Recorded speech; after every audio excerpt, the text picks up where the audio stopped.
Two people, one elevator, and 2 years of pent-up desire about to explode. Eliza never imagined that a simple elevator could turn into a trap set by fate. When the doors closed that day in Manhattan, she found herself face to face with Edward, the man she left at the altar without any explanation 2 years ago. The air grew thick, hearts racing. And when the elevator got stuck between 2 floors, trapping them together for hours, everything that had been avoided, denied, and buried was about to come to the surface. Some wounds never heal, some desires never die, and some loves simply refuse to end. If you've ever felt that pit in your stomach, just thinking about running into someone who still makes your heart race, then you need to hear this story all the way through. Subscribe to the channel, leave your like so more people can feel what you're feeling right now, and tell me in the comments, where are you listening to this story from? Your support is what keeps these emotions alive here. Let's do this together. Monday morning in Manhattan had that same frantic rhythm as always. Horns echoed through the avenues, executives crossed the streets with hurried steps, and the smell of freshly brewed coffee mixed with the aroma of pretzels from the corner carts. Eliza Bennett quickened her pace down Fifth Avenue, her heels clicking on the pavement urgently. 20 minutes late. 20 minutes that could cost her the opportunity of a lifetime, an interview at Sterling & Co., the most renowned interior design firm on the East Coast. She pushed through the revolving doors of the corporate building, feeling the air conditioning instantly chill the sweat running down the back of her neck. The lobby was massive, all done up in cream marble and mirrors that multiplied her anxiety. Her fingers trembled as she held her portfolio against her chest. "Breathe, Eliza. You've got this," she whispered to herself, entering the elevator corridor. The golden doors of an elevator opened with a soft ding. Without looking inside, she rushed in, her eyes still glued to her phone screen, frantically typing a message to the receptionist. "I'll be there in 2 minutes, please wait for me." Her fingers flew over the keyboard as the doors began to close. That's when she felt it. A presence. It wasn't just the feeling of not being alone. It was something more primal, visceral, as if every cell in her body had awakened from a deep sleep and screamed danger. Or was it recognition? Eliza raised her eyes slowly, almost afraid of what she would find. And her world stopped. On the other side of the cabin, leaning against the mirrored wall with a posture that blended elegance and tension, was him, Edward Callahan. The air was sucked from her lungs. Her phone nearly slipped from her hands. 2 years, 2 long years since the last time she'd seen that face, and yet every detail was etched in her memory, like a scar that never fully heals. He was different, more mature. His dark brown hair, once slightly tousled and charming, was now impeccably slicked back. The stubble she'd loved so much had given way to a perfectly shaved jawline that accentuated the strong line of his jaw. The charcoal gray 3-piece suit was tailored, molding to his broad shoulders and defined chest in a way that made something tighten in her stomach. But it was his eyes that destroyed her. Those greenish-brown eyes, which she knew so well, stared at her with an intensity that was almost physical. There was no surprise in them, no shock, just pain. An old raw pain that seemed to have been pulled from the depths of a place he'd tried to bury and couldn't. Eliza. His voice was deep, hoarse, as if it were the first word he'd spoken in days. It wasn't a question. It was almost an accusation, or maybe a disguised plea. Her name came from his lips, carrying so much weight that she felt her knees weaken. The elevator doors closed with a soft metallic sound, trapping them together in that cube of steel and mirrors. The silence that followed was deafening. Eliza couldn't move. Her eyes were locked on his, as if some magnetic force prevented her from looking away. She saw his chest rise and fall, his breathing controlled but clearly affected. She saw his right hand clench into a fist at his side, his knuckles turning white. She saw the vein in his neck pulse. "Edward, Her voice came out weak, almost inaudible. "Don't." He raised his hand, cutting her off. The gesture was firm, but she noticed the slight tremor in his fingers. "Don't say my name like that, not after everything." The elevator began to rise, and the slight jolt made her body sway. Instinctively, she grabbed the support bar, her fingers gripping the cold metal. The space between them, only about 3 meters, felt both immense and tiny at the same time. Too immense to be crossed, too small to contain everything that went unsaid. Are you okay?" The question left Eliza's mouth before she could stop it. Pathetic, ridiculous. Are you okay? After 2 years, after leaving him alone at the altar, in front of 200 people without a word of explanation. Edward let out a short laugh, without humor. He ran his hand over his face, his fingers pressing his temples as if trying to contain something that threatened to explode. "If I'm okay," he repeated, his voice loaded with bitter irony. I was moving on. I was trying to forget." He finally looked at her again, and this time there was something different in his gaze, a mixture of anger and vulnerability that shattered her heart. "And then you walk into this damn elevator." She felt tears burn in her eyes, but blinked quickly to push them away. She had no right to cry, not in front of him. "I'm sorry." The words came out in a broken whisper. "You're sorry," he repeated again, as if testing their weight. 2 years, Eliza. 2 years without a phone call, without a message, without an explanation. His voice rose slightly, the pain transforming into something more dangerous. "I waited at the church, in my suit, with the rings, with my mother crying in the front pew and your family looking at me with pity." Each word was a stab. "I looked for you everywhere. I called your friends, your parents, even your cousin who hated me. Nobody knew where you were. And you know what the worst part was?" He took a step forward, closing the distance. "We were fine, Eliza. That morning you kissed me and said you couldn't wait to be my wife, and then you just disappeared." The air in the cabin was getting heavy, dense. The smell of his cologne, that woody one with cedar notes that she used to smell on the pillow, invaded her nostrils, bringing a flood of memories. Breakfast in bed on Sundays, laughter in the shower, dancing barefoot in the kitchen at 3 in the morning. I couldn't explain it. She finally found her voice, though trembling. "Not even to myself." "Then explain it to me now." He was closer now, just a meter away. She could see the small lines around his eyes, new ones. They weren't there before. Worry lines, from sleepless nights. She had done this to him. "Edward, A violent jolt. The elevator shuddered abruptly, throwing them both forward. Eliza lost her balance, her body being thrown against his chest. Instinctively, Edward's hands caught her by the arms, firm, protective. For one infinitesimal moment they stayed like that, bodies pressed together, breaths mingled, eyes wide. The lights flickered, once, twice, and then the elevator stopped completely. The silence that followed was absolute, broken only by their gasping breaths. Eliza was aware of everything, the heat of his body through his suit, the strength of his hands on her arms, the smell of his skin so close, the accelerated beating of his heart that she could feel through his shirt. He didn't let go of her immediately, and she didn't pull away. Their eyes met, and for a second, just 1 second, there was no anger there, just the echo of something that used to be so beautiful. It hurt. Then the robotic voice of the elevator system echoed in the cabin. "Attention, the elevator is temporarily out of service. A maintenance crew has been contacted. Estimated wait time, 2 to 4 hours. Please remain calm." 2 to 4 hours, trapped together. Eliza saw his jaw lock, the muscles tensing. Slowly he released her and took a step back, creating distance again. But the air between them remained charged. And something in his gaze changed, as if he had just realized that fate had closed the door behind them, and now there was nowhere to run. "Looks like you're going to have to explain after all." He crossed his arms, leaning against the wall, his gaze fixed on her. "And this time, Eliza, I'm not going to let you run away." The constant hum of the elevator's ventilation system was the only sound in the cabin. Eliza pressed her back against the mirrored wall, her fingers searching for something to hold on to, as she processed the reality.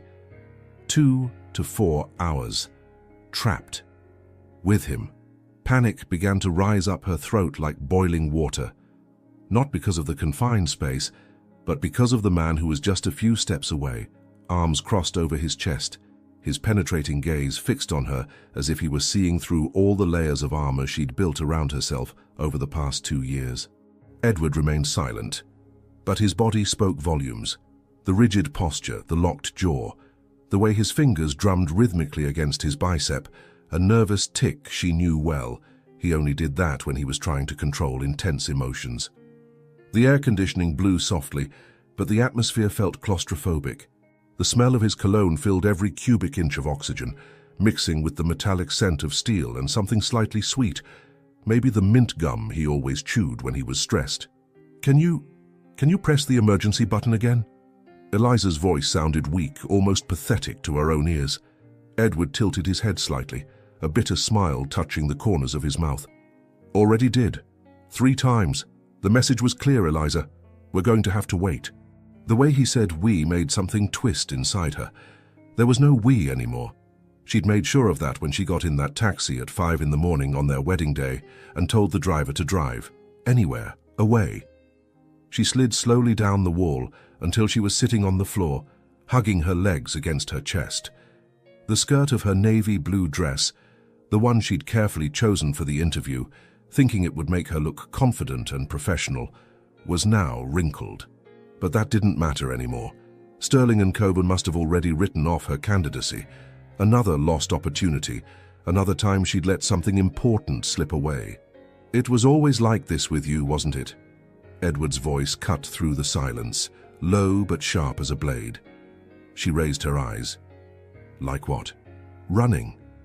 He moved away from the wall, taking 2 steps toward her, his hands in his suit pants pockets.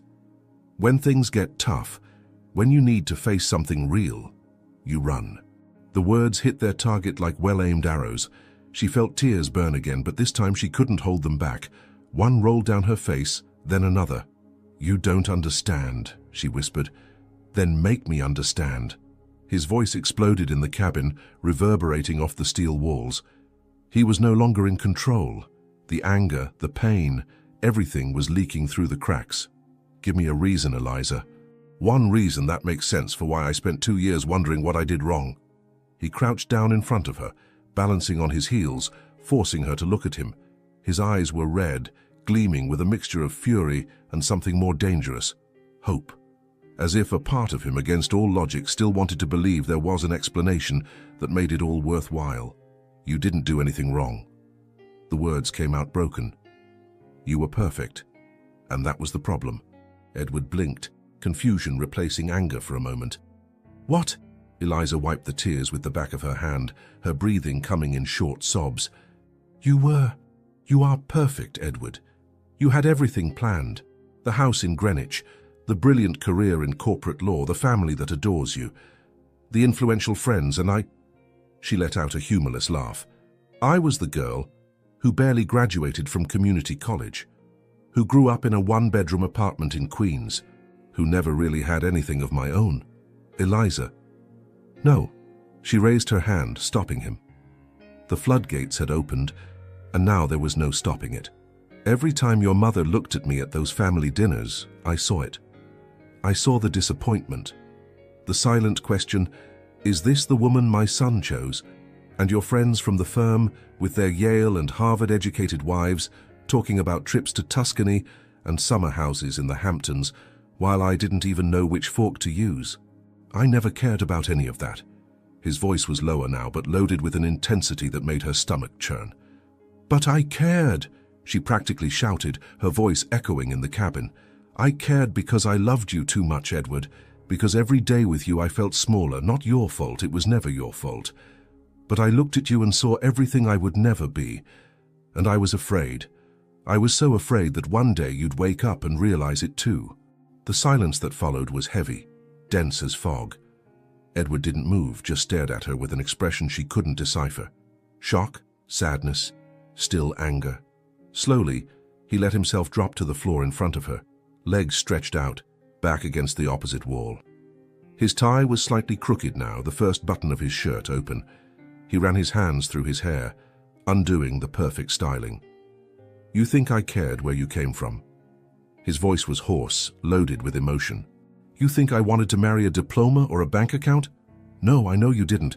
But I wanted to marry the woman who laughed at my bad jokes, who woke me up at 3 in the morning because she'd had a brilliant idea to redesign our apartment kitchen and couldn't wait until morning to show me the sketches. He tilted his head back, looking at the ceiling. I wanted to marry the woman who made me feel alive for the first time in my perfectly planned and controlled life. Each word was both a blade and a balm. My mother, he let out a short laugh. My mother is a snob, always has been. But you know what she told me after you left? She said, that girl was the best thing that ever happened to you, and you'll probably never find anyone who looks at you the way she did. Eliza felt her heart tighten. She said that? She did, and she was right. He finally looked at her again, and there was something raw and exposed in his eyes. But you never gave me the chance to fight for us. You decided on your own that we weren't enough, that you weren't enough, and you left me there, without a voice, without a choice. The air between them was charged now in a different way. It wasn't just tension or anger, it was something deeper, more visceral. It was 2 years of unspoken words, of unexplained reasons, of unhealed wounds, all compressed in that tiny space. Edward stood up abruptly, taking off his suit jacket and throwing it on the floor beside him. The sleeves of his white shirt were rolled up to his elbows, revealing muscular forearms, veins visible under the skin. He began pacing back and forth in the cabin, 3 steps in one direction, 3 steps back, like a caged animal. Do you have any idea? He stopped, turning to her. Do you have any idea how many nights I stayed awake, replaying every conversation, every moment, looking for the sign I missed, looking for the moment I made you feel that way? It wasn't you, Edward. It was me. It was always me and your demons? He finished, his voice cutting. Your fears, your insecurities. So tell me, Eliza, in these 2 years, did you face them? Did you fix whatever made you run? She opened her mouth, but no sound came out. Because the truth was too painful to say out loud. No, she hadn't fixed anything. She'd just run farther, changed cities, changed names on dating apps, avoided any place that might remind her of him, built walls so high around her heart that no one else could get close. That's what I thought. He let out a long, tired sigh and slid back down to the floor, this time closer to her. So close she could feel the heat radiating from his body. The elevator gave a slight tremor, startling them both. The light flickered briefly before stabilizing. The ventilation system squeaked, then returned to its constant hum. We're stuck here, Edward said, more to himself than to her. Maybe it's the universe giving me the chance I never had, the chance to finally understand. He turned his head, his eyes meeting hers. And there, in that look, Eliza saw everything. The pain she'd caused, the anger he had every right to feel. But she also saw something that shook her to the bone. He still cared.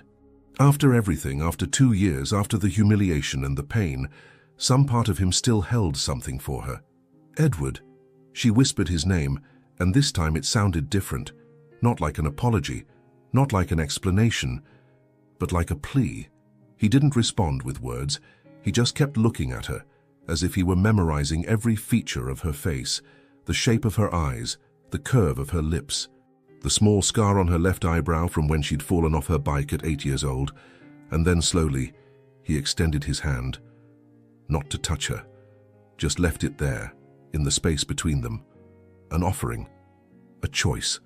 Eliza's heart was beating so hard she was sure he could hear it. Each beat echoing, choose, choose, choose.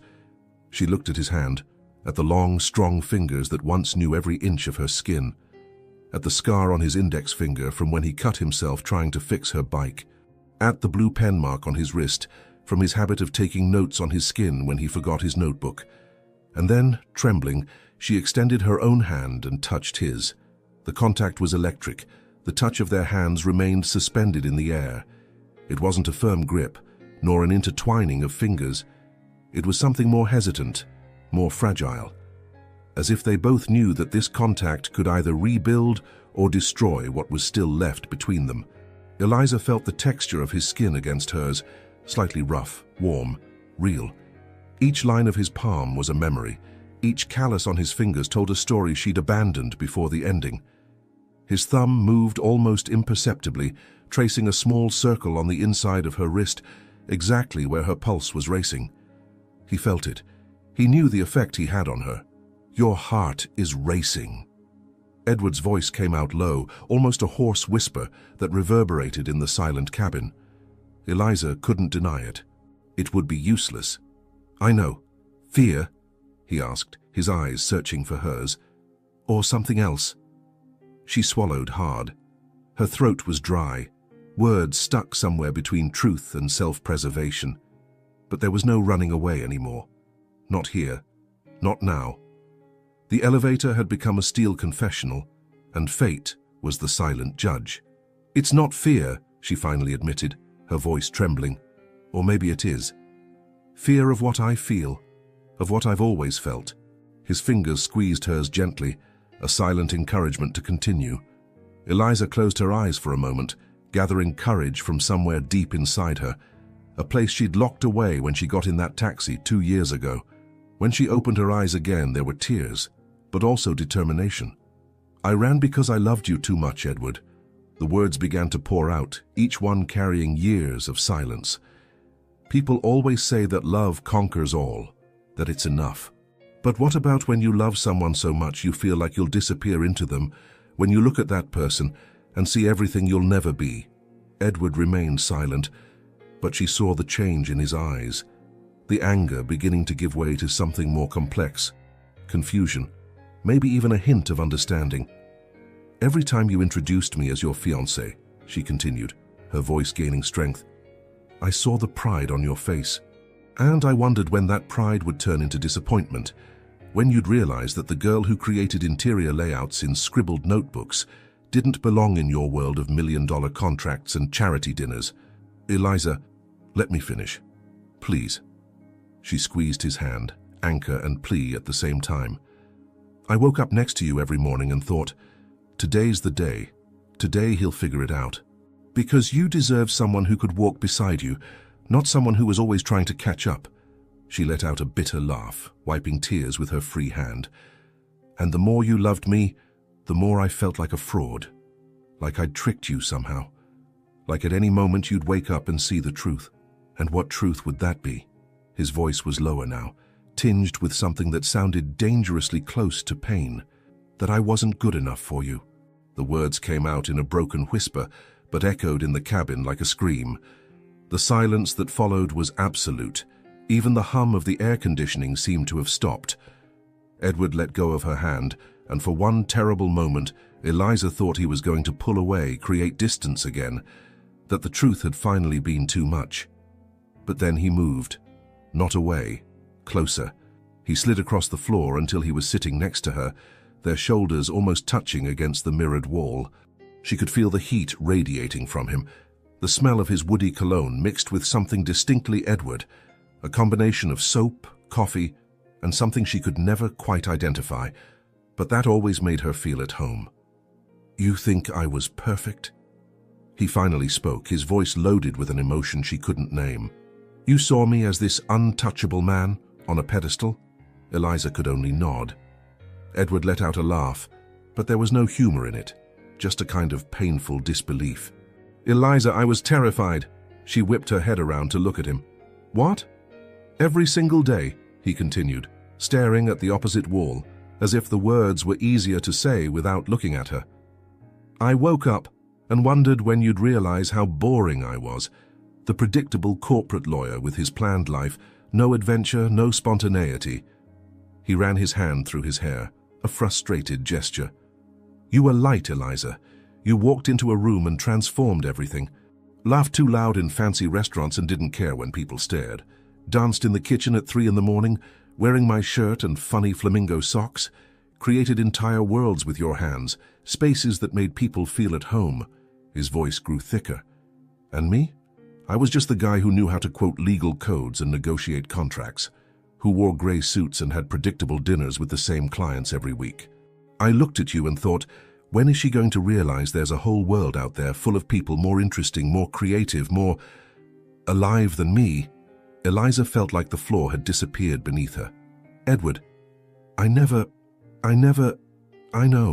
He finally looked at her, and what she saw in those greenish-brown eyes destroyed her. Vulnerability, pain, raw truth. But fear isn't rational, is it? That's why when you disappeared, A twisted part of me thought, it makes sense. She finally figured it out. Tears were flowing freely down Eliza's face now. We're both idiots. The biggest idiots in the world, he agreed, and this time there was the ghost of a real smile on his lips. For a moment, they just sat there, side by side, processing the enormity of what had been revealed. 2 years of pain based on mirrored fears, on insecurities that were never vocalized, on assumptions about what the other was thinking when neither of them really knew. "How could you leave me out of love?" Edward asked, his voice barely more than a whisper. It wasn't an accusation, it was genuine bewilderment, as if he were really trying to understand the twisted logic that had led her to that decision. Eliza turned completely toward him, folding her legs under her body. "Because I thought I was protecting you, sparing you a lifetime of doubts, of wondering if you'd made the right choice." She let out a shaky sigh. "I thought it would be easier for you to hate me than to one day see that doubt in your eyes. You can't make that decision for me, Eliza." There was a new firmness in his voice. "You can't decide on your own what's best for both of us. I know that now." She wiped her face with her hands. "My therapist said the same thing, many times."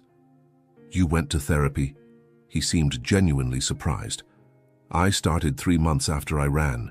When I realized that changing cities didn't change what was wrong in here." She touched her own chest. "It took a whole year just to be able to talk about you without having a panic attack." Edward closed his eyes for a moment, processing. When he opened them again, there was something different there. Not exactly forgiveness, but maybe the beginning of something close to it. "I did too," he admitted. "Therapy. My mother insisted after she found me drunk in her office at 2 in the afternoon on a Thursday, 3 months after the wedding that never happened." "Edward," her voice came out full of guilt. "No," he raised his hand. "I'm not saying this to make you feel guilty. I'm saying it because we need honesty now, right? Raw, uncomfortable honesty." She nodded, not trusting her own voice. "My therapist had me work on emotional codependency, on how I put too much of my self-worth into being the provider, the protector, on how that actually wasn't healthy, even though it seemed romantic." He let out a humorless laugh. "I discovered that my fear of not being interesting enough came from the same root as your fear of not being good enough. We were both trying to prove something." The way he articulated it, clear, direct, the fruit of years of internal work, made something shift inside Eliza. He wasn't just the Edward she'd left behind anymore. He'd grown, changed, faced his own demons. "You seem different," she said softly. "More whole." "You too." His eyes traveled over her face, not with desire, but with something deeper. Recognition. "Stronger. Less scared." "I'm still scared," she confessed. "But I learned that fear isn't an excuse to hurt people, especially people we love." The word hung between them. Love. Present tense, not past. Edward caught it immediately. His eyes widened slightly, his breathing getting heavier. "Love?" Eliza realized the slip, but didn't try to correct it, because it would be a lie. "I never stopped loving you, Edward, not for a single day. I just learned to live with it." He went completely still, except for his chest rising and falling with controlled breaths. The intensity in his eyes increased, as if he were trying to read between the lines, looking for deception or manipulation and finding nothing but raw truth.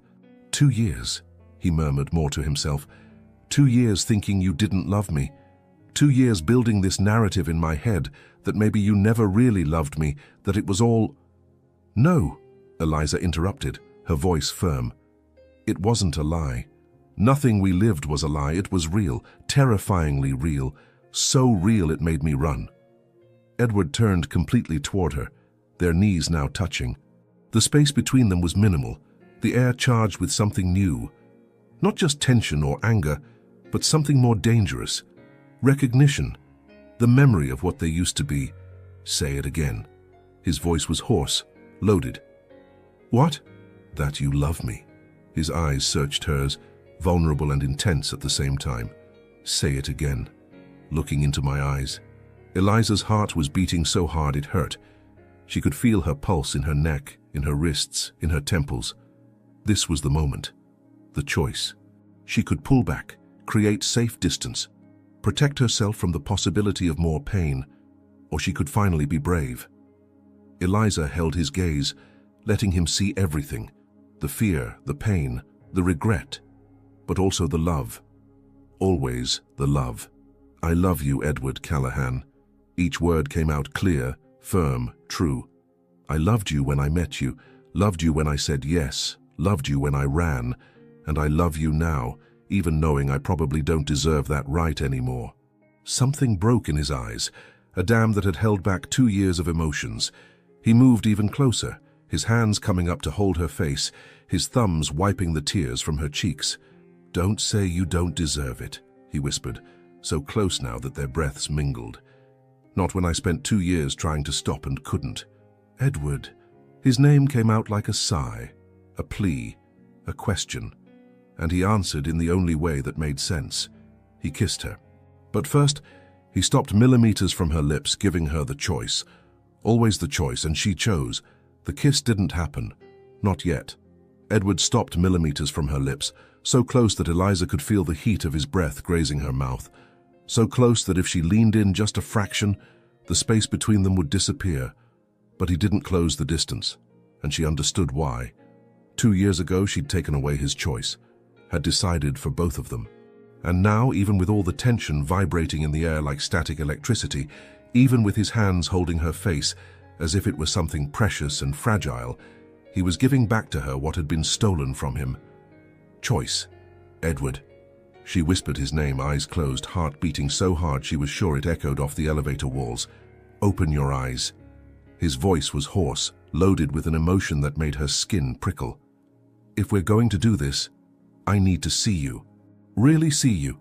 Eliza opened her eyes slowly, and what she found left her breathless. His eyes were so close she could see every shade, the moss green around the pupils, the golden threads she used to say looked like rays of sunshine, the dark brown edge at the rim of his iris. She could see the vulnerability there, but also something more intense, desire, fear, hope. "I can't do this again," he said, and there was a brutal honesty in his voice. "I can't let you in and then watch you disappear. I won't survive a second time." "I know." Tears returned to her eyes, but she didn't look away. "I'm not asking you to trust me. I know I don't deserve that. But I'm here, Edward. This time, I'm here." His hands still held her face, thumbs tracing soft circles on her cheekbones. It was such a familiar touch it hurt. He always did this when he comforted her, when he wanted her to know she wasn't alone. And the fact that even after everything his body still remembered, still responded the same way, was both devastating and comforting. "I'm scared," he confessed, his voice barely above a whisper. "Me too. But I never stopped." The words came out as if they'd been pulled from somewhere deep inside him. 2 years trying, 2 years with other people, other dates, other possibilities. And nothing came close to what I felt when I was with you. Eliza felt something break inside her chest, not from pain but from something like hope. Dangerous, fragile, but undeniably real. Slowly, very slowly, Edward moved one hand away from her face. She felt the loss of contact immediately, as if part of the warmth had been taken away. But then she understood what he was doing. He raised his hand, fingers approaching the right side of her face, where a strand of brown hair had escaped from her messy bun and fell over her eye. His fingers touched the strand with a reverence that made her breath catch. The world slowed down. He wrapped the strand between his fingers for a moment, a gesture that was pure muscle memory, something he'd done hundreds of times when they were together. Then, with a gentleness that contrasted with the obvious tension in his muscles, he tucked the hair behind her ear. The touch was electric. His fingers grazed the side of her face, slid over her temple, traced the curve of her ear, and finally got lost in the strands at the nape of her neck. It was a simple gesture, every day, something couples do all the time. But between them, in that moment, it carried the weight of 2 years of absence. Eliza closed her eyes involuntarily, every nerve ending where he touched her seeming to be on fire. She remembered all the times he'd done exactly this, while she cooked and hair fell in her face, when they were watching movies on the couch, in intimate moments before sleep. It was theirs. It was a gesture that belonged to the private universe they'd built together. You cut it, he murmured, his fingers still exploring her hair. It was longer before. I needed change, she replied, her voice trembling. I thought external changes might help with internal ones. Did it help? No. A sound came from his throat. Half laugh, half sigh. I tried growing a beard, thought it would make me look different, like someone who hadn't been left at the altar. Eliza opened her eyes, finding his still fixed on her. Did it work?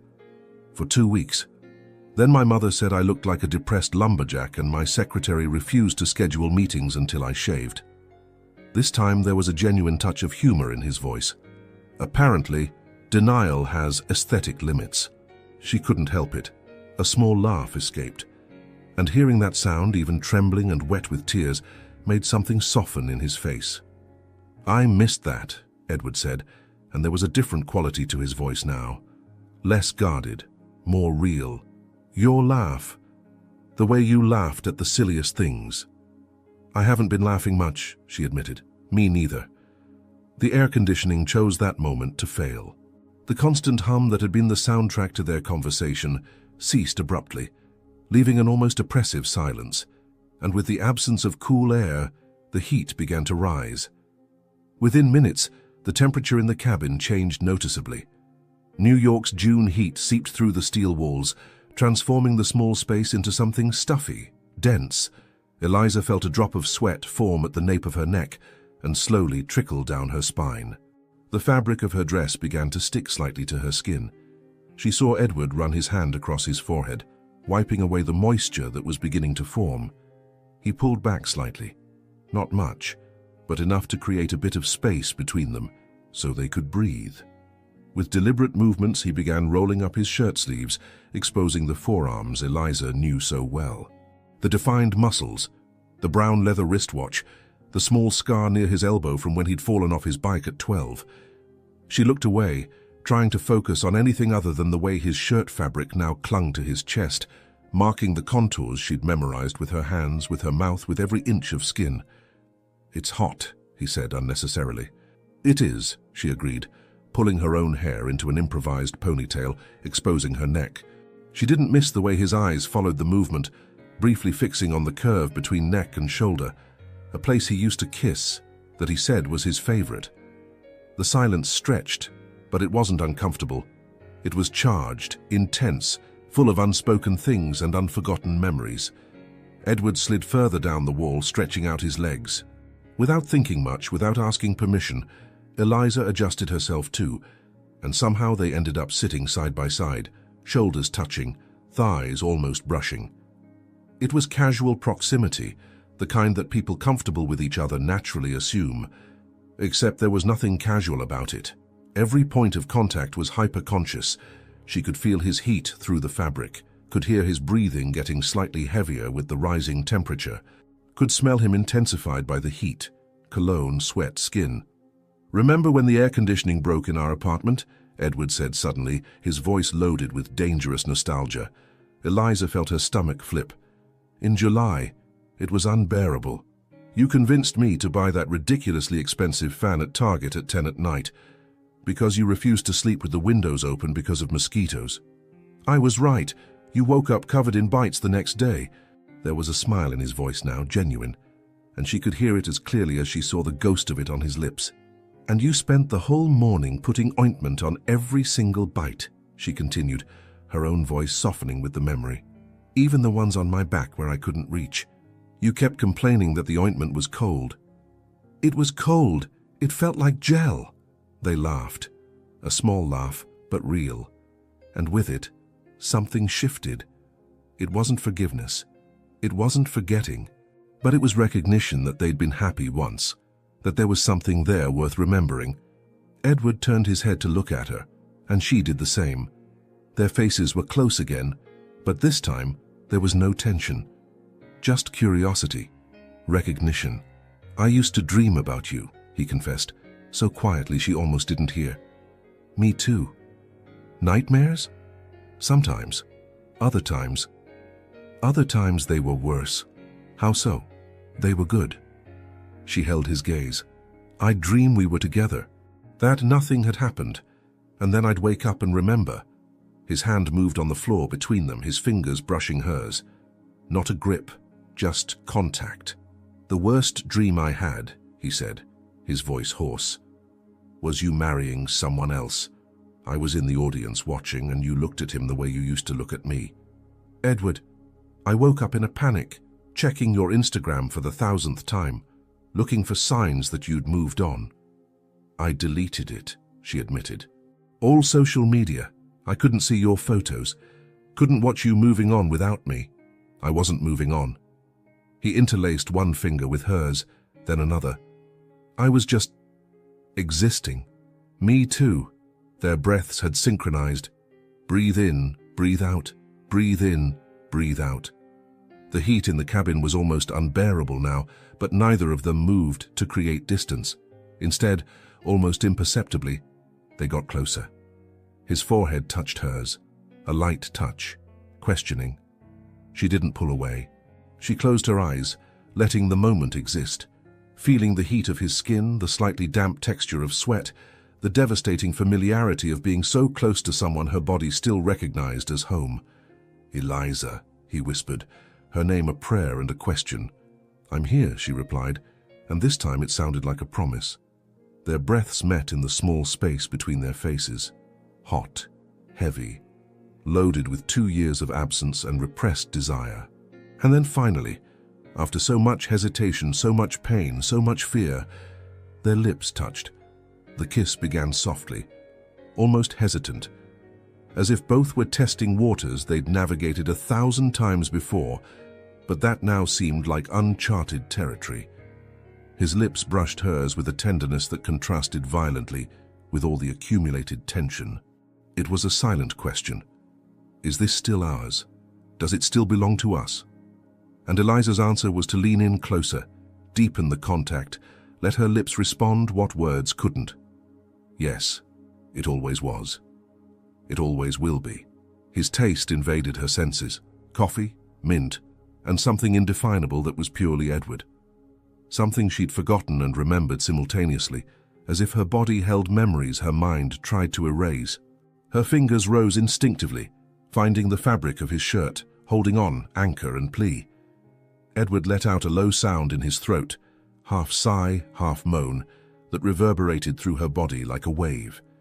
His hands, which had been relatively controlled until now, rose to frame her face again. But this time there was no hesitation. His fingers sank into her hair, completely undoing the improvised bun, letting the strands fall loose around her shoulders.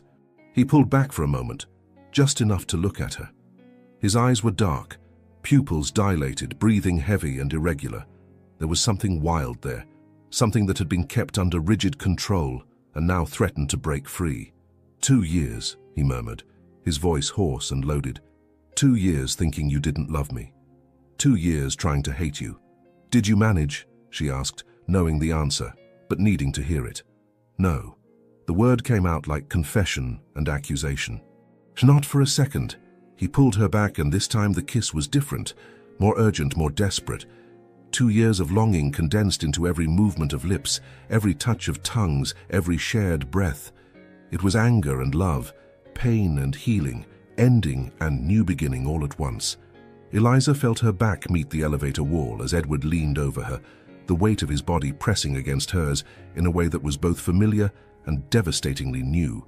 She could feel every tense muscle beneath his shirt, the heat radiating through the thin fabric, his heart beating rapidly against her chest.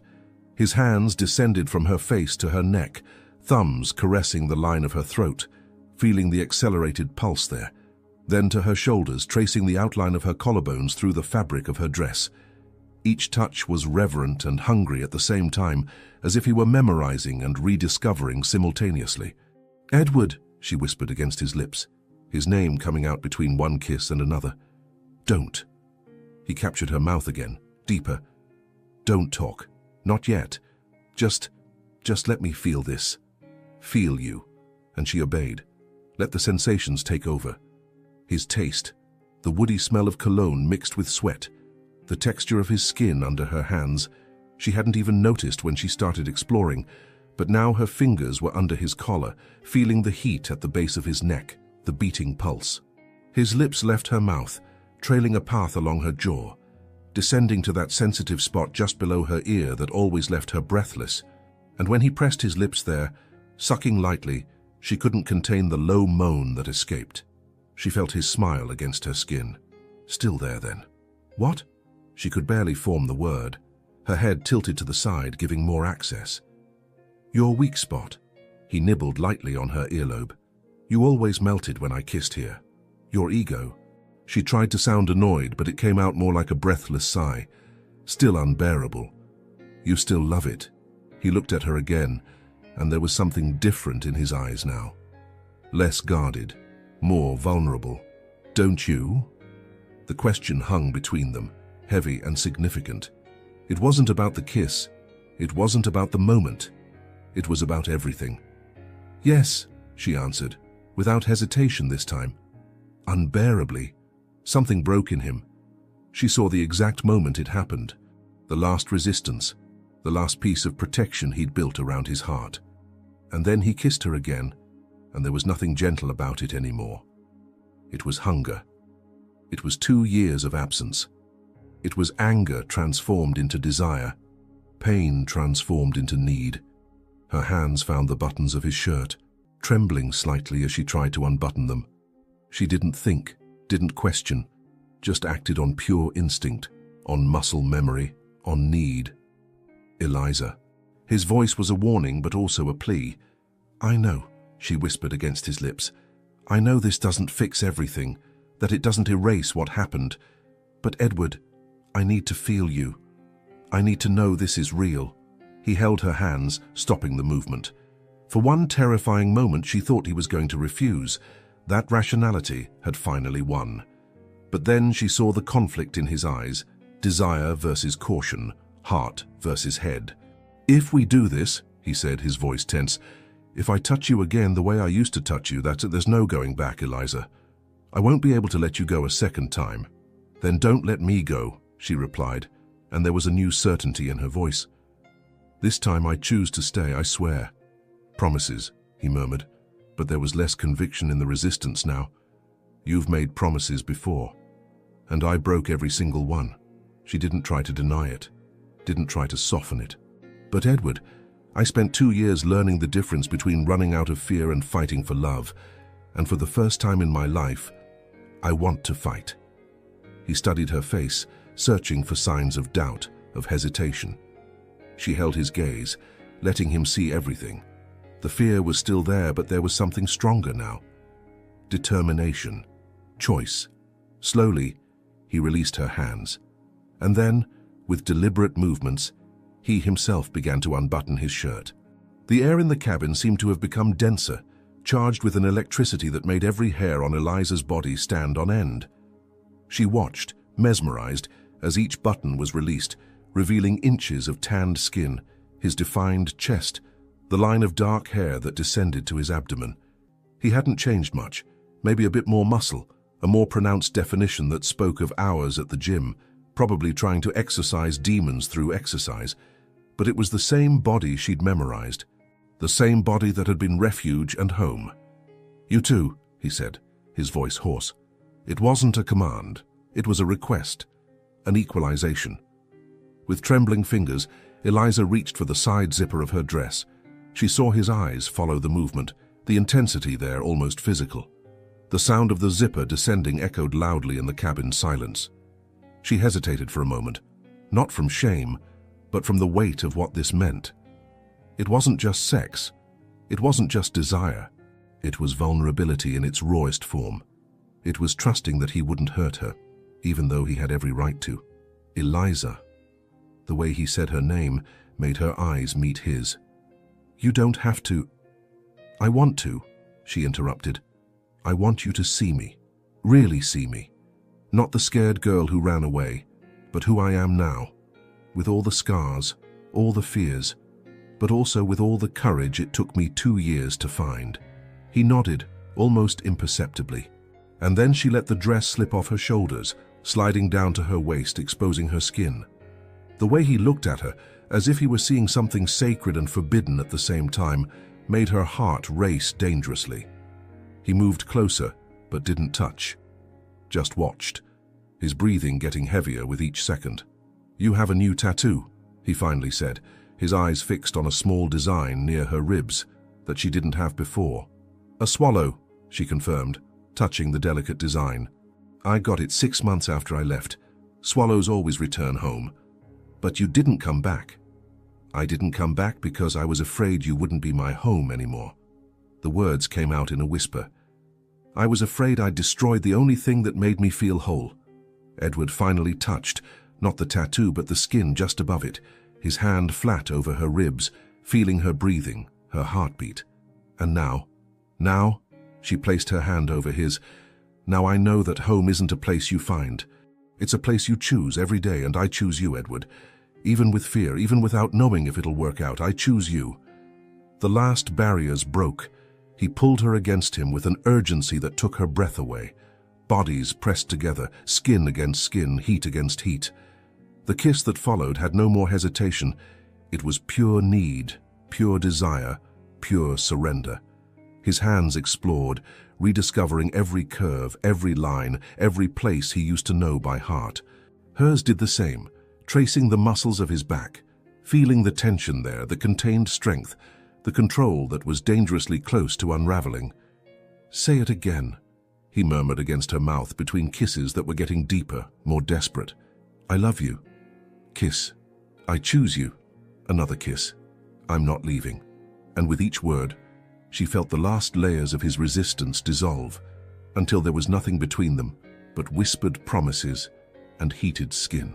The world outside, the stopped elevator, the city continuing its rhythm, time passing, everything disappeared. There was only the two of them, choosing, forgiving, starting over. Time lost all meaning. Eliza didn't know if minutes or hours had passed since their mouths had found each other again. All that existed was sensation, his lips capturing hers with a hunger that seemed insatiable, hands traveling over her skin as if redrawing a map they thought they'd lost forever. She was sitting in his lap now.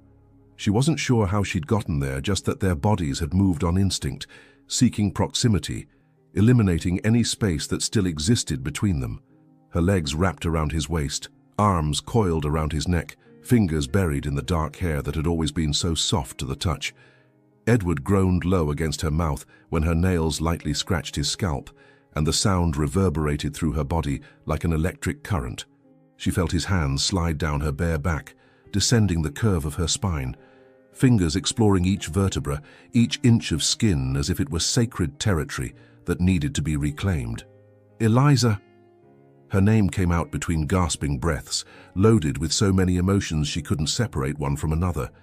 Desire, anger, relief, fear, love, all mixed together, all too intense to be contained. "Don't stop," she whispered against his lips, her own voice unrecognizable, hoarse, needy, desperate. "Please don't stop." "I won't." The promise came out firm, even with his trembling voice. "Never again." He turned her in one fluid movement, laying her on the elevator floor. The metal was cold against her back, a shocking contrast to the heat radiating from everywhere his body touched hers. She should care about the discomfort, about the hardness of the surface, but she couldn't. Not when he was over her, the delicious weight of his body pressing against hers, not when his eyes looked at her with an intensity that made her feel seen in a way no one else ever could. "I dreamed about this," Edward confessed, forehead pressed to hers, breaths mingling in the small space between them. "So many times. Having you like this again. But in the dreams, you always disappeared before I could really touch you." "I'm here," she promised, her hands rising to frame his face, forcing him to look at her. "I'm real. I'm here, Edward. You can touch me. You can have me. Just don't let me go." Something broke in his eyes, the last layer of control he'd been clinging to so fiercely. And then he kissed her, as if trying to prove to himself that she was real, as if he could somehow imprint her presence onto his own skin through the intensity of touch. The kisses descended down her jaw, down her neck, finding that sensitive place at the base of her throat where her pulse beat out of control. He nibbled lightly, then sucked, and Eliza arched her back involuntarily, a moan escaping her lips that she couldn't and didn't want to contain. "You still make those sounds," he murmured against her skin, and she could feel the smile on his lips. "Still react the same way." "Your body still remembers mine," she replied, breathless, her hands exploring the tense muscles of his back. As if no time had passed. 2 years passed. His voice got deeper, loaded with emotion. 2 years I'll never get back. Then let's not waste another second. The words were a trigger. Edward captured her mouth again, and this time there was no more gentleness, no more hesitation. It was pure need, pure desire that had been repressed for so long it now threatened to consume them completely. His hands were everywhere, on her waist, on her hips, rising up her ribs, tracing curves he'd memorized years ago, but now seemed to be rediscovering with renewed urgency. Each touch left trails of fire on her skin. Each caress drew out small sighs and moans that echoed in the silent cabin. Eliza returned with equal intensity. Her fingers worked on the last buttons of his shirt that still remained closed, desperate to feel more skin, more contact. When she finally managed to open it completely, she pushed the fabric off his broad shoulders, revealing the torso she knew so well. He was more defined now, the muscles more pronounced, the V-line descending from his hips more accentuated. She traced the path with her fingers, feeling him shudder under her touch. "Jim?" she asked, her voice trembling. "Every morning." He took her hand, kissing the palm. "It was that or go crazy. My therapist recommended exercise to deal with everything. Did it work?" "No." He locked eyes with hers. "Because no matter how many push-ups I did, how many miles I ran, you were still in my head, in my chest, in every breath." Tears burned in her eyes again. But they were different now. They weren't from pain or regret. They were from something that looked dangerously like hope. "I tried to date," she confessed, needing him to know. 3 months after I left, a nice guy, graphic designer. Had everything right on paper." She saw the muscles in his jaw tighten. And on the first date, he ordered red wine. And I remembered that you always ordered white because you said red stained my lips." She let out a humorless laugh. And then he laughed this loud way, and I remembered that you had that low laugh, almost secret, that you saved just for me. "And when he tried to kiss me goodnight, I couldn't because it wasn't you." Edward closed his eyes for a moment, processing. "I tried too. A co-worker, beautiful, smart, funny. And?" She forced the word out, even though she wasn't sure she wanted to hear the answer. "And when she asked me what I wanted in a relationship, the only answer that came to mind was, I want Eliza back." He opened his eyes. "We ended it on the second date. She said I was clearly still in love with someone else. Was she right?" "Devastatingly right." The air between them was heavy now with confessions, vulnerability, truths that had been kept for so long. And somehow that made the desire even more intense, because it wasn't just physical attraction, it was recognition. It was two hearts that had tried to move on and failed miserably. Edward leaned in, capturing her lips in a kiss that was different from the previous ones. It was slower, deeper, more intentional, as if he were trying to say with his body everything that words couldn't adequately express. His hands slid down her sides, wrapping around her waist, pulling her closer until there was no space between them. Chest against chest, hip against hip, leg intertwined with leg. She could feel his heart beating rapidly against hers, the uneven rhythms trying to synchronize. "Tell me you don't feel anything," Edward murmured against her lips, the words coming out between kisses that were getting more and more urgent. "Tell me you don't feel anything and I'll stop. I'll pull away. I'll let you go." Eliza stared at him, her eyes burning with unshed tears, and an intensity that came from somewhere deep inside her, a place she'd tried to bury, but that now came to the surface with unstoppable force. "I can't say that," she whispered, her voice broken but firm, "because it would be a lie. And I've already lied to you too much, Edward, with my actions, with my silence, but I won't lie about this. Not now." "Then what do you feel?" The question came out loaded with vulnerability, as if the answer could either heal him or destroy him. "I feel everything." The words came out in a flood. "I feel fear that this is a dream, and I'll wake up alone again. I feel guilt for what I did to you. I feel longing for everything we lost. But above all, She held his face between her hands. "I feel love. So much love it hurts. So much love it scares me. And I don't want to run from it anymore." For a moment, Edward simply looked at her, and she saw everything unfold on his face. The internal struggle, the desire to protect his own heart versus the impossibility of resisting what he felt. And then, as if a decision had been made, he closed his eyes and pressed his forehead to hers. "Then kiss me," he asked, his voice hoarse. "Kiss me like those 2 years never happened, like we're still us, like there's still a future." And she did. Eliza pulled him into a kiss that was everything: desperation and hope, ending and new beginning, forgiveness and promise. A kiss that said yes to everything that could come, even without guarantees, even with all the fear. And Edward responded with equal intensity, his hands traveling over every curve of her body, as if relearning a language he'd forgotten, but that his body still spoke fluently. As if reclaiming something that had been his, that had always been his, that perhaps should never have stopped being his. The world outside kept turning. The city continued its frantic rhythm. The sun moved across the sky. Time passed.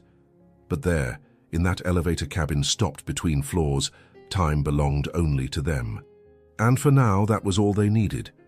The kiss deepened until breathing became secondary, until the need for air was overshadowed by the need for each other. Edward's hands slid down Eliza's back, his fingers finding the clasp of her bra.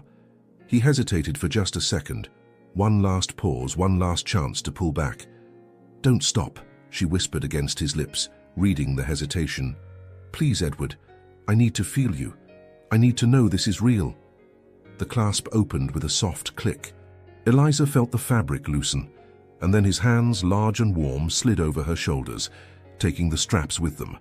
The bra fell between them, forgotten, irrelevant. And then there was only skin against skin, heat against heat, vulnerability against vulnerability. Edward pulled back slightly, just enough to look at her. His eyes traveled over every exposed inch, not with empty lust, but with something deeper. Reverence, recognition, as if he were seeing something sacred that he'd lost and now recovered. "You're so beautiful," he murmured, his voice hoarse. "Always were, always will be." Her cheeks flushed under his intense gaze. Even after everything they'd shared, after all the intimacy they'd known, something about that moment felt new, more intense, more meaningful. Edward. His name came out as a sigh when his hands finally touched her bare skin, warm palms sliding over her waist, rising up her ribs, tracing curves with a familiarity that made her stomach flip. He leaned in, pressing kisses along her collarbone, descending down her sternum, each touch of his lips leaving trails of fire. When his mouth found her breast, she arched against him, a moan escaping before she could control it. "Still so sensitive," he murmured against her skin, his tongue tracing circles that made her toes curl. "Still so responsive. Only with you," she gasped, her hands sinking into his hair, keeping him close. "It was always only with you." The words seemed to awaken something in him. His hands became bolder, more urgent, exploring with a hunger that had been contained for too long. He pressed her gently against the elevator wall, the cold metal a shock against her overheated skin. His fingers found the hem of the dress still wrapped around her waist, and with a questioning look that she answered with a nod, he pulled the fabric down, letting it fall around her ankles. She kicked the dress aside, left wearing only black lace panties, the only piece of clothing separating her from being completely exposed. Edward stepped back, his eyes traveling over every inch of her. The intensity of his gaze was almost physical, making every nerve ending in her body awaken, anticipating the next touch. "Your turn," Eliza said, her voice trembling but determined. Her hands reached out, finding his belt, fingers working on the buckle with an urgency that made her hands shake. Edward watched the muscles in his abdomen contracting under her touch, his breathing getting heavier with each second. When she finally managed to open the belt and unbutton his pants, he helped, pushing the fabric down his hips, revealing how much she affected him, how much he desired her. For a moment, they just stood there, almost naked, vulnerable, exposed in every possible way. And there was something beautiful in it. It wasn't just physical attraction. It was intimacy in its rawest form. It was choosing to be seen, even with all the imperfections, all the fears, all the scars. "I love you," Eliza said suddenly, needing him to hear it, needing him to know. "I know I already said it, but I need you to understand. It's not just desire. It's not just longing. It's love, real, deep, terrifying." Edward crossed the distance between them in 2 steps, his hands framing her face. "I know," he whispered. "I feel it, in every touch, in every look, in every breath." "And you?" The question came out small, vulnerable. "Do you still, after everything?" "I never stopped," he interrupted, his voice firm despite the obvious emotion. 2 years, Eliza. 2 years trying to stop, trying to move on, and I never could, because my stubborn heart never learned how to let you go." Tears flowed freely now, but they were tears of relief, of liberation. "Show me," she asked.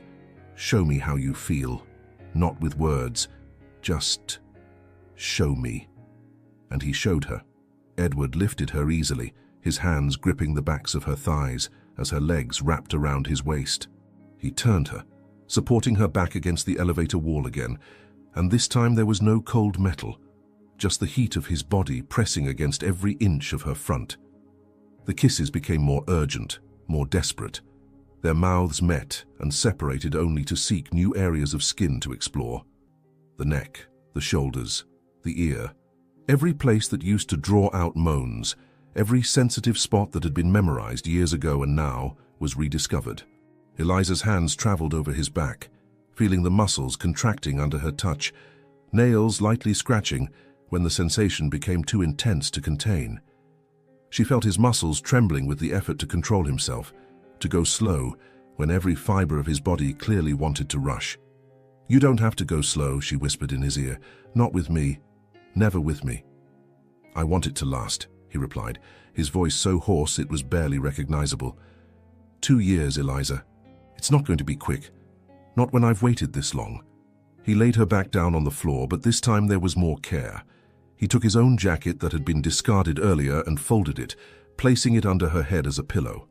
The gesture was so Edward, thoughtful even in the midst of desire, careful even in urgency. He positioned himself over her, supporting his weight on his elbows so as not to crush her. His eyes searched hers, a silent question that she answered by pulling him closer, eliminating the last space between them. "Are you sure?" he asked, even with his body clearly begging for the answer. "More sure than I've ever been about anything." She touched his face, her thumb tracing the line of his jaw. "I choose you. Now. Always." He captured her mouth in a deep kiss, and then his hands slid down the last barrier of fabric between them. The panties were removed with reverence, each movement deliberate, giving her time to change her mind if she wanted. But she didn't want to. She'd never been more certain of anything in her life. And when finally there was nothing between them, when skin met skin in the most intimate way possible, they both froze. The moment was too big, too significant to be rushed. "Eliza," Edward whispered, forehead pressed to hers, eyes closed as if trying to memorize every sensation. "I'm here," she promised. "I'm here and I'm not going anywhere." And then he moved and the world disappeared. There was no elevator anymore, no city outside, no more pain or regret. There was only them, bodies moving in perfect synchrony, breaths mingling, heartbeats trying to align.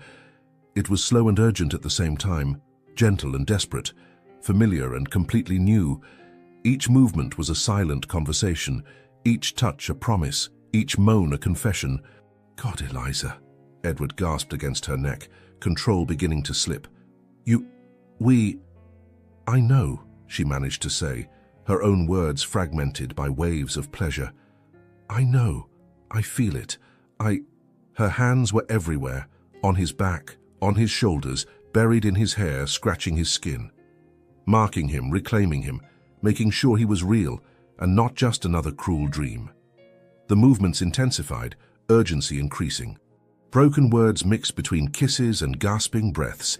"Never leave me again. Never. Promise. I promise. I love you. I love you too. Always. Always." And then everything unraveled. Waves of pleasure consumed them simultaneously, making them cling to each other as if they were the only real thing in the universe. Names were called out, promises were whispered, tears were shed. When the intensity finally subsided, leaving only residual tremors and heavy breathing, Edward rolled to the side, pulling Eliza to his chest. She nestled against him, her head finding the perfect spot on his shoulder, as if no time had passed, as if their bodies still remembered exactly how to fit together. For long minutes neither spoke. They just lay there, fingers tracing lazy patterns on each other's skin, hearts gradually slowing, reality beginning to seep into the corners of the bubble they'd created. "Edward?" Eliza's voice was small, vulnerable in the quiet. What do we do now?" He tightened his embrace, kissing the top of her head. Now we breathe. And when that door opens," he paused. "When that door opens, we figure it out together." And for now, wrapped in each other's arms on the floor of a stopped elevator, that was enough. The silence that followed was filled only by the sound of gradually calming breaths and the distant hum of the city outside, horns, sirens, life continuing, while their time seemed suspended in a private bubble. Eliza traced lazy circles on Edward's chest with her fingertips, feeling the texture of his skin, the reassuring rhythm of his heartbeat beneath her palm. She'd forgotten what this was like, not just the sex but the intimacy that came after. The moment when barriers were completely down and all that remained was raw vulnerability and genuine connection. Edward had one arm wrapped around her shoulders, keeping her close, while his other hand absent-mindedly played with strands of her hair, winding and unwinding a lock between his fingers. It was a gesture he always made, in quiet moments after making love, on lazy Sunday mornings in the minutes before sleep.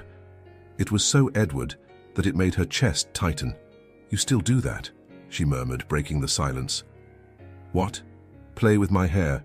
You always did it when you were thinking about something." She felt more than saw his smile. "Some habits are hard to break." "And what are you thinking about?" His hand paused for a moment, and she felt his body grow slightly tense. "About how I was certain I'd never have this again. Us." His voice was low, loaded with emotion. "About how I spent 2 years trying to accept that this chapter was over. And now we're here," she completed, when he didn't continue. "And now we're here," he agreed, "in a broken elevator on the floor. And somehow it's perfect and terrifying at the same time." Eliza leaned back, propping herself up on her elbow so she could look at him. His face was relaxed in a way she hadn't seen before. The tension lines around his eyes softened, his jaw no longer locked. He looked younger like this, more like the Edward she'd known before everything fell apart. "Are you scared?" she asked, though she already knew the answer. "Terrified," he admitted without hesitation, "because now that I have you back, the idea of losing you again is—" He shook his head. "I don't know if I could survive it." "Then don't lose me." She leaned in, kissing him softly. "And I promise not to lose myself either." He held her face between his hands, thumbs caressing her cheeks. "But how do we do this, Eliza? How do we rebuild after so much has been broken?" "Slowly," she answered. "One day at a time. With honesty. With therapy, probably. With patience." She smiled shyly. "My therapist is going to have a field day when I tell her about this." A genuine laugh escaped him, the rich, deep sound she'd missed so much. "Mine too.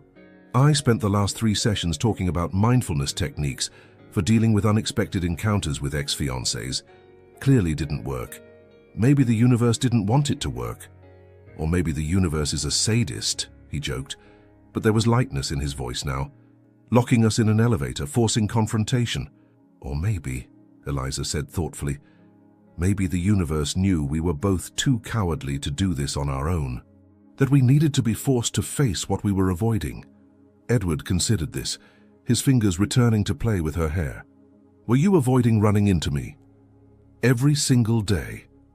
The confession came out too easily. "I changed subway routes 3 times because I thought I saw someone who looked like you. I avoided all the places we used to go.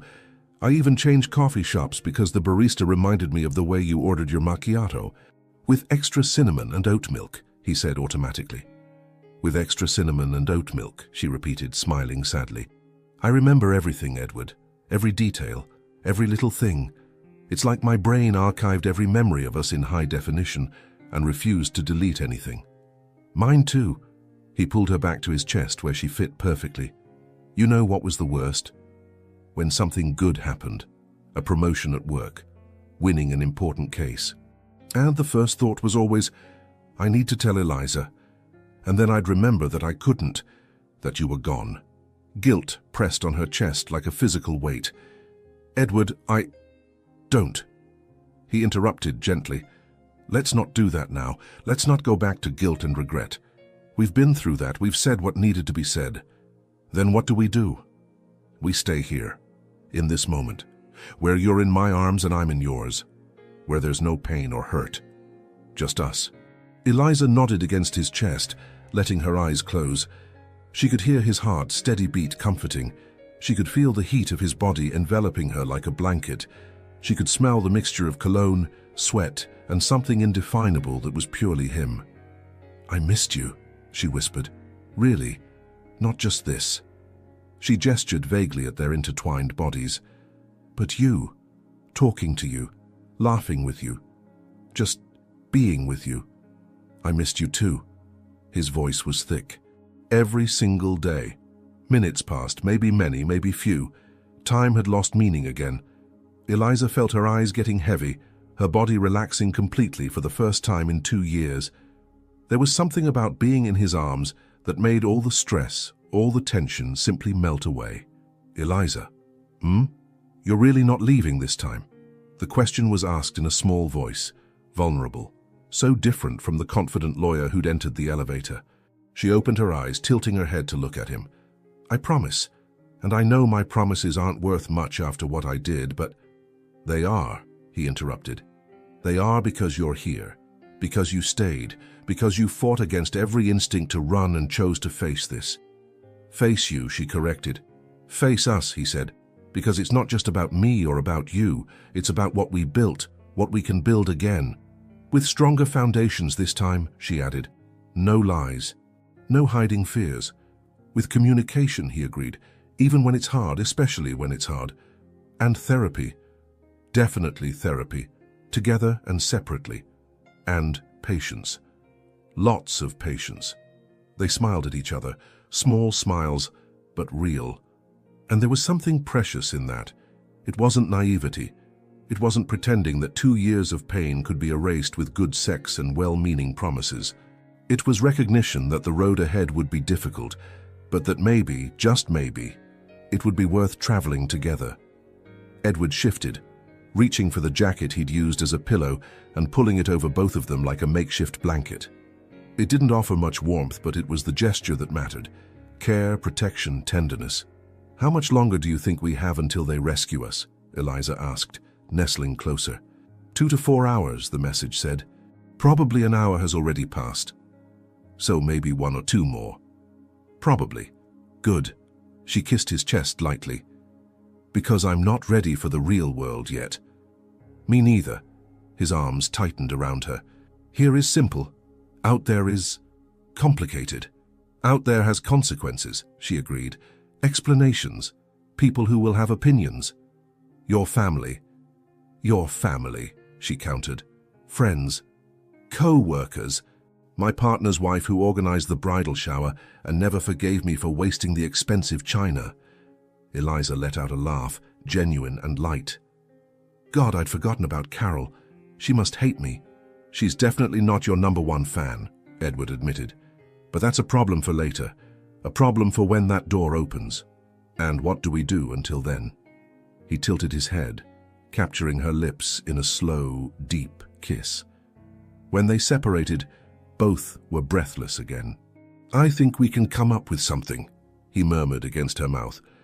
And as their bodies met again, slower this time, with more reverence, with more intention, Eliza allowed herself to believe that maybe second chances existed, that maybe loves that seemed dead could be resurrected, that maybe, just maybe, fate had locked them in that elevator, not as punishment, but as a gift.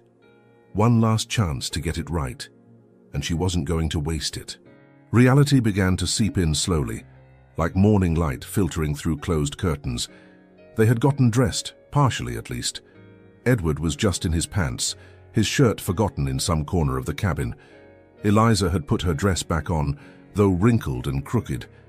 The zipper still open in the back because her hands trembled too much to close it alone. He had helped, his fingers tracing the line of her spine as he pulled the zipper up, a gesture as intimate as everything they'd shared before. Now they sat side by side, leaning against the wall, shoulders touching. Eliza had her head resting on his shoulder, and he had his arm around her, keeping her close as if afraid she might evaporate if he loosened his grip. The silence was different now. It wasn't loaded with sexual tension or unresolved anger. It was heavy with questions, with reality, with the weight of what now that hung over them like a cloud. "We need to talk about this," Edward finally said, breaking the silence. His voice was careful, measured, the lawyer in him trying to bring rationality to a situation that was anything but rational. "I know," Eliza replied, but didn't move from her comfortable position, as if staying still could postpone the inevitable.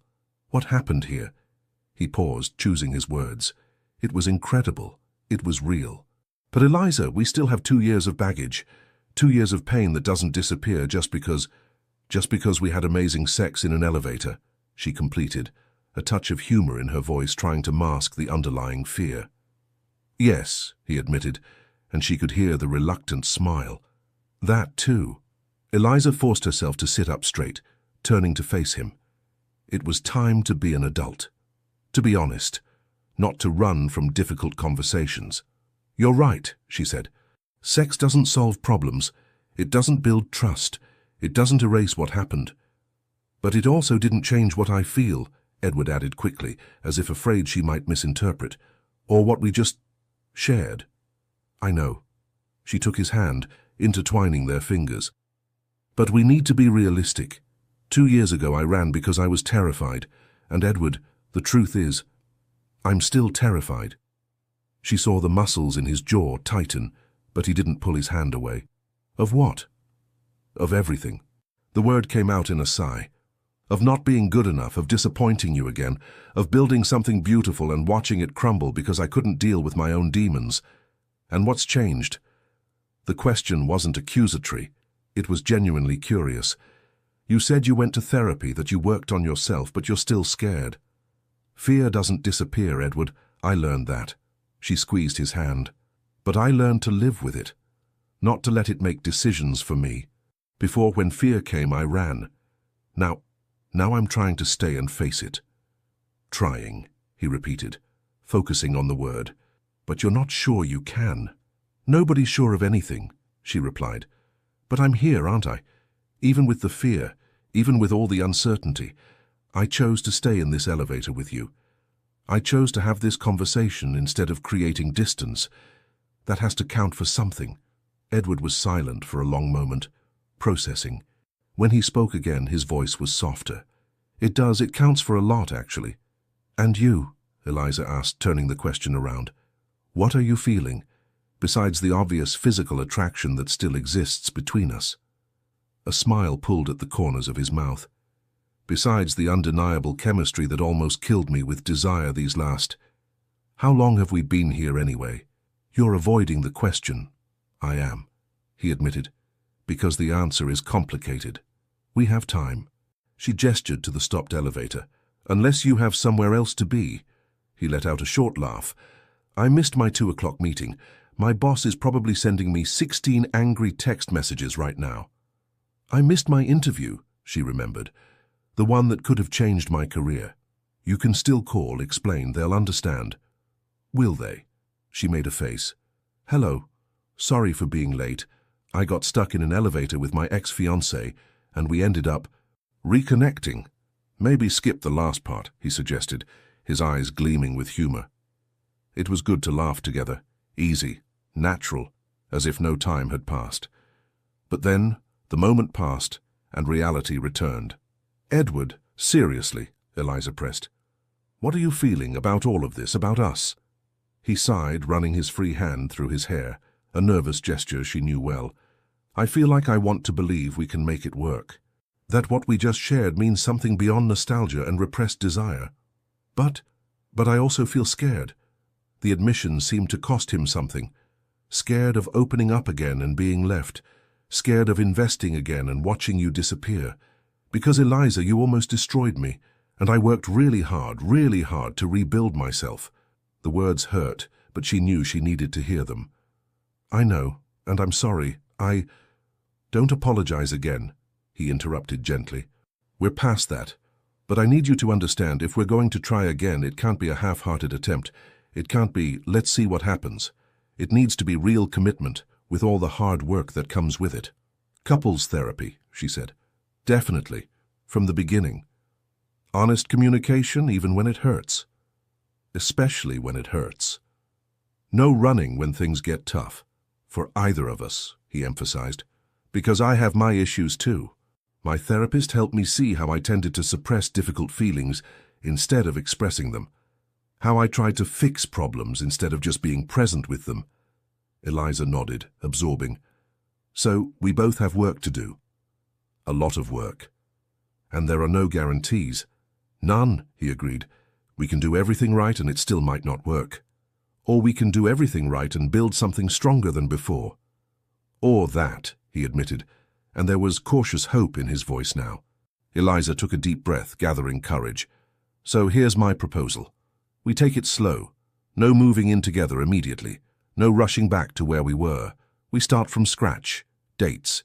Getting to know each other again, with honesty this time. Like strangers who also happen to be people who used to be engaged, he said with a crooked smile. Exactly. Familiar strangers. Edward considered this, his thumb making circles on her hand. It would have to be private, at least at first. I'm not ready to explain to my family, my friends, my co-workers, that the woman who left me at the altar is back in my life. Agreed. I need to earn their trust back. Deserve to be in your life. It's not about deserving, he corrected. It's about protecting what we're building until it's strong enough to handle outside pressure. Makes sense. She paused. And how long do we give it before we decide if it's working or not? I don't know if we should put a time limit on it, Edward said thoughtfully. But maybe checkpoints. Points where we check in with each other. Honestly assess how we're feeling. 1 month? 1 month seems too soon to know anything real. 3 months then? 3 months, he agreed. And if after 3 months we both feel there's something real here, something worth fighting for, then we take the next step. Whatever that is, he repeated. Eliza felt something loosen in her chest. Not relief exactly, but maybe acceptance. They weren't pretending it would be easy. They weren't jumping back to where they were. They were being realistic, careful, intentional. But Edward, she said, needing him to know, even going slow, even being careful, I need you to know that I'm fully committed. I'm not half-assing this. I'm not leaving myself an exit door. This time, I choose to stay. He turned his body completely to face her, both hands now holding hers. And I need you to know that I'm going to fight. I won't let you push me away at the first signs of difficulty. I won't let your fears dictate our future. We face this together, or it doesn't work. Together, she echoed, and it sounded like a vow. He leaned in, kissing her softly, not with the urgency from before, but with something deeper. Promise. Commitment. Cautious hope. When they separated, both were smiling, small but real. So, Eliza said, when that door opens and we go back to the real world. I get your number, Edward completed. The new one, since you changed it. And you call me. Not tomorrow, not next week. Tonight. Tonight, he promised, and we set up our first real date, not in a broken elevator. Definitely not in an elevator, she agreed, laughing. Though this one has been memorable. Unforgettable, he corrected, pulling her back to his chest. And as they waited for rescue, wrapped in each other's arms, both allowed hope to bloom. Cautious, fragile, but undeniably real. Maybe second chances were possible. Maybe love could survive even the greatest betrayal. Maybe, just maybe, they could find their way back to each other, one step at a time. The sound came without warning. A mechanical hiss followed by a jolt that made them both startle. The elevator lights flickered, once, twice, before stabilizing. And then, after hours of being stopped, the elevator came to life. Eliza and Edward looked at each other, a mixture of relief and reluctance on both their faces. The real world was about to invade their bubble. "I think our time's up," Edward said softly, helping her to her feet.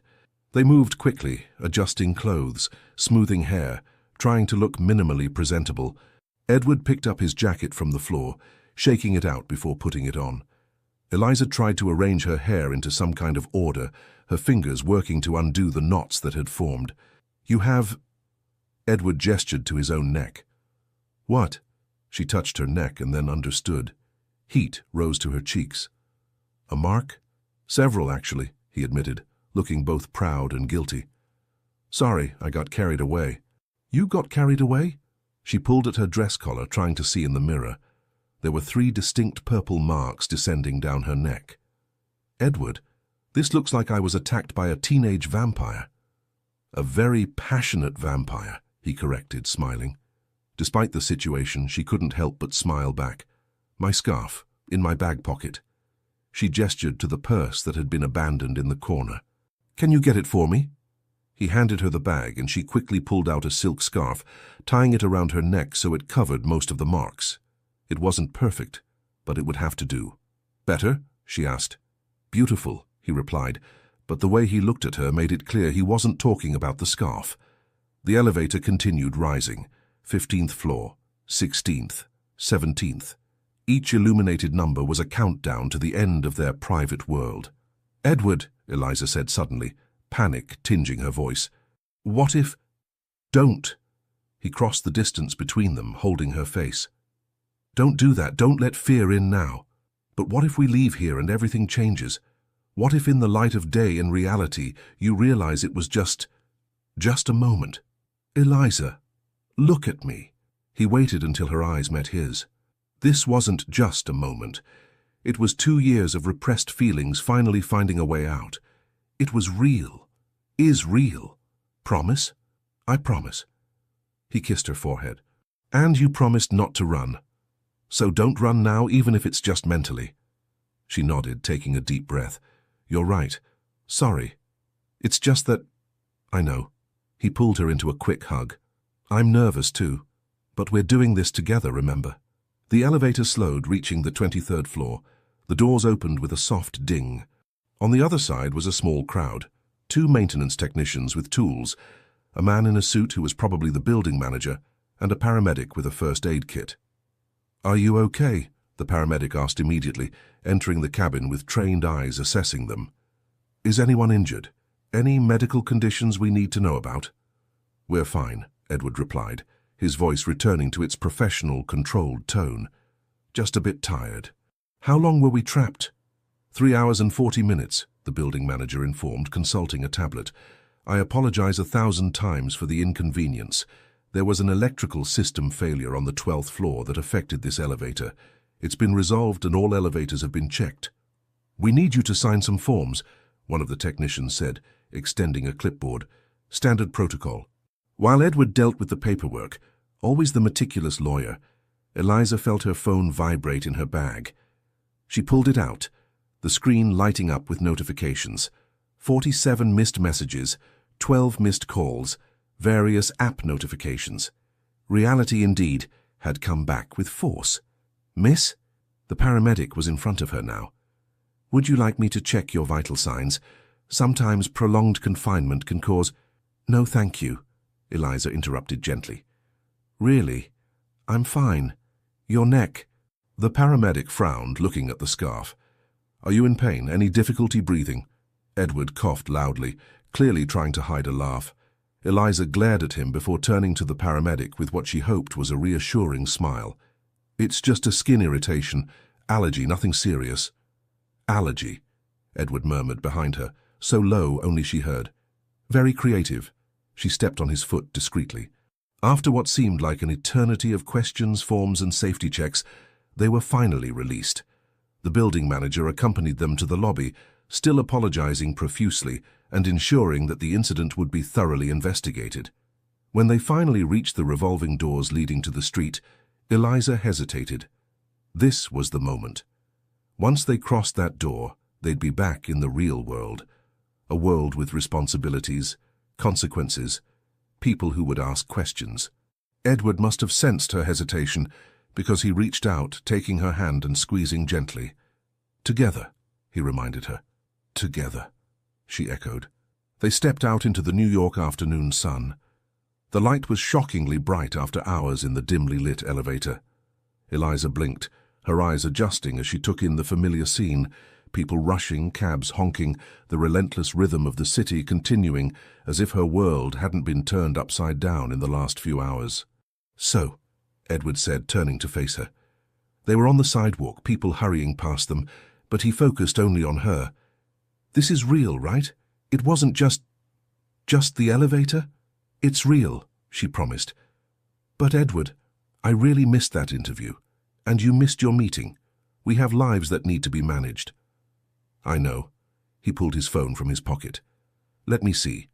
23 messages from the office, 5 from my mother, a dozen urgent emails." He looked at her. "And none of it matters as much as making sure this happens."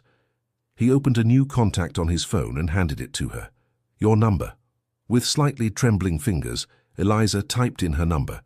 When she handed the phone back, he immediately called. Her phone rang. "Now you have mine too," he said. "No excuses, no getting lost." "No running," she promised. He put away his phone, but made no move to leave. Instead, he remained there, just looking at her, as if trying to memorize the moment. "Coffee," he said suddenly. "Now, I know a place 2 blocks from here, nothing fancy, just good coffee. Do you have time?" Eliza thought about all the things she should be doing, calling Sterling & Co. and explaining, maybe begging for another chance, checking the increasingly frantic messages from her roommate, dealing with the explosion of notifications on her phone. But then she looked at Edward, at the man she'd loved, lost, and just found again. And the choice was easy. "I have all the time in the world," she replied. The smile that lit up his face was blinding. He extended his hand, and she took it without hesitation. They began walking down Madison Avenue side by side, hands intertwined. It was strange and familiar at the same time.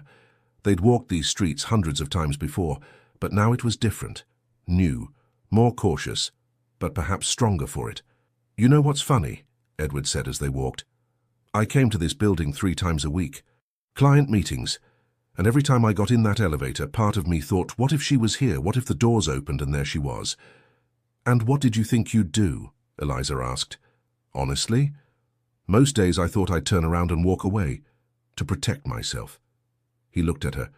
"But today I couldn't. Even before the elevator got stuck, even with all the anger and pain, I couldn't walk away." "Fate is persistent," she said softly. "Or maybe," he replied, "maybe we were just meant for this moment, for this second chance." They reached the cafe, a small, cozy place with worn wooden tables and the aroma of freshly ground coffee in the air. Edward held the door for her, and they found a table by the window. "What do you want?" he asked. "Surprise me," she said. "Let's see if you still remember." Challenge accepted. He went to the counter, and she watched him order.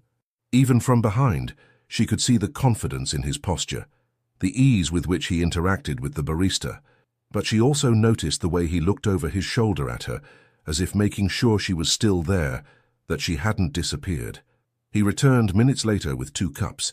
He placed one in front of her, a latte with cinnamon and a touch of vanilla, exactly how she always ordered it. "You remembered," she said, surprised and touched. "I remembered everything," he replied, sitting across from her. "Every little detail, your coffee, how you like your eggs, that you can't sleep without at least 3 pillows, that you watch Pride and Prejudice every time you're sad." "The Colin Firth version," she specified. "Obviously, the only version that counts." They smiled at each other over their coffee cups, and it was so normal, so perfectly ordinary, that Eliza felt tears sting her eyes. "Hey," Edward reached out, wiping away a tear that escaped. "What's wrong?" "It's just, I miss this. Us. The simple. The everyday." "Me too." He took her hand across the table. "But we'll have this again, slowly, step by step, building something real. Something stronger," she agreed. "Something honest. No closed doors this time," she joked, and he laughed, that low laugh she loved. They stayed at the cafe for an hour, then 2, talking, laughing, getting to know each other again, sharing stories from the last 2 years, the funny parts, the sad parts, the mundane parts that make up a life. When they finally left, the sun was beginning to set, painting the New York sky in shades of orange and pink. "I should go," Eliza said reluctantly. "My roommate is probably about to call the police. And I have a furious boss to placate," Edward added, but neither of them moved. "So," she said, "you're going to call me?" "Tonight," he promised, "as soon as I get home. And we'll set up a real date." "A real date," he agreed. "Dinner, something nice. I'll pick you up at 7. "Saturday," she suggested. "Saturday's perfect." There was a moment of hesitation. How should they say goodbye? A handshake was too formal after everything they'd shared, but a kiss seemed too casual, too presumptuous. Edward solved the dilemma by pulling her into a hug. She melted against him, her face pressed against his chest, listening to the steady beat of his heart. "Thank you," he murmured into her hair. "For what?" "For staying, for fighting, for giving me this chance." "Thank you," she replied. "For not hating me, for forgiving me, for still seeing me." When they finally separated, both were smiling through tears. "Until Saturday," Edward said. "Until Saturday," she echoed.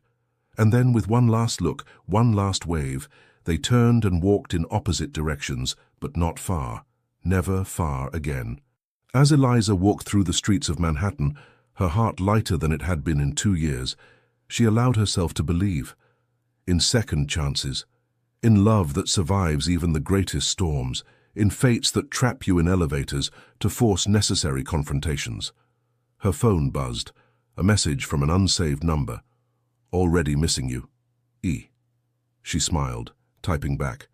"Me too. See you Saturday. A." And as the sun set over New York, Eliza walked home not with the weight of regret, but with the lightness of hope. Because sometimes love deserves a second chance, and sometimes, just sometimes, broken elevators are exactly what we need to find our way back home. Sometimes fate traps us in unexpected places, not to punish us, but to heal us. Eliza and Edward discovered that true love isn't about perfection or the absence of fear. It's about choosing to stay when every instinct screams to run. It's about raw vulnerability, difficult forgiveness, and the courage to start over, even without guarantees. 2 years of silence were broken in a stopped elevator, proving that some loves are too strong to die. They just wait for the right moment to resurrect. And perhaps the most beautiful lesson is this: second chances don't erase the past, but they can transform it into the foundation for something stronger, more real, more true. What would you do if life's elevator trapped you with the person you left behind? Would you have the courage to choose to stay? If this story touched your heart in any way, if you felt every racing heartbeat, every tear, every moment of surrender, leave your like so more people can feel what you just felt. Subscribe to the channel so you don't miss the next stories that will make you believe in love again. And tell me in the comments, where are you listening to this story from? Your support is what keeps these narratives alive and pulsing here. If you felt it was truly worth every second, consider becoming a channel member to get early access to the next stories that will move your heart. Thank you for being here. Thank you for feeling along with me.